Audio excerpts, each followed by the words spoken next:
Mon petit ami s'est dit que me demander en mariage pendant l'enterrement de ma grand-tante était une bonne idée, j'ai dit non et maintenant il est en colère parce que c'est moi qui veux absolument me marier.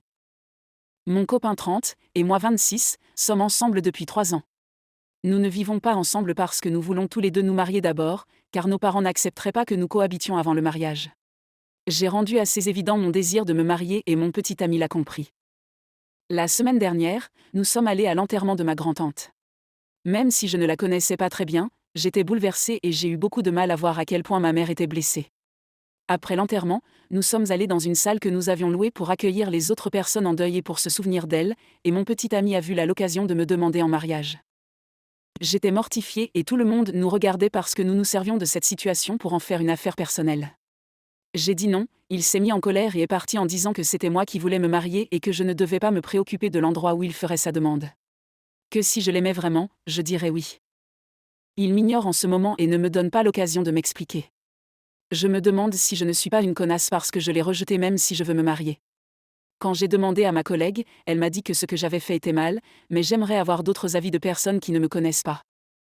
Est-ce que j'ai bien de refuser la demande en mariage alors que c'est moi qui veux me marier? Partie 2, 9 mois plus tard. Il s'est passé beaucoup de choses depuis mon premier poste. Tout d'abord, mon petit ami et moi avons rompu. C'était pour une multitude de raisons, la plus importante étant qu'il m'a trompée. Mon ancien petit ami et moi ne vivions pas ensemble mais je passais la plupart de mon temps chez lui car j'avais une colocataire et lui vivait seul. Cependant, lorsque je suis allée lui rendre visite, son ami m'a dit qu'il m'avait trompée et qu'il avait mis une autre fille enceinte. Ça m'a anéanti, car nous sortions ensemble depuis près de 4 ans, nous avons donc rompu. Lorsque je l'ai interrogé sur les raisons de sa tromperie, il m'a dit qu'il n'était pas du genre à s'engager avec quelqu'un, alors qu'il m'avait initialement fait miroiter une relation sérieuse. J'ai eu du mal à comprendre car nous avions parlé de mariage et d'avenir.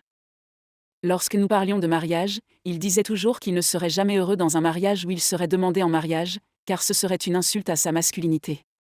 En y repensant, j'aurais dû me rendre compte qu'il avait de nombreux traits toxiques notables. Il m'a demandé en mariage à l'enterrement de ma tante, ce que je ne comprendrai jamais.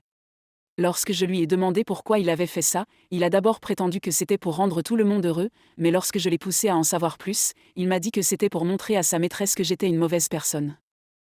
C'est parce qu'il me trompait avec la fille de l'amie de ma tante qui était présente à l'enterrement, qu'il m'a demandé en mariage pour montrer à cette fille que notre relation était terminée, afin de justifier sa tromperie.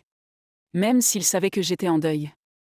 Depuis notre rupture, environ 3 semaines après l'enterrement, son ami qui m'a révélé la liaison m'a dit que parce qu'elle était enceinte, il devait trouver un moyen pour qu'elle ne le quitte pas et qu'il avait choisi l'enterrement pour faire une démonstration publique pour elle.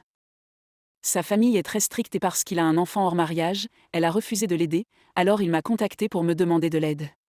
Je n'ai pas répondu et je n'ai pas l'intention de le faire parce que je ne vais pas me rabaisser à aider quelqu'un qui ne s'est jamais soucié de moi. Depuis notre rupture, ma vie s'est améliorée car je peux maintenant faire les choses qu'il n'a jamais voulu que je fasse et je me rends compte de la chance que j'ai eue de ne pas m'être mariée.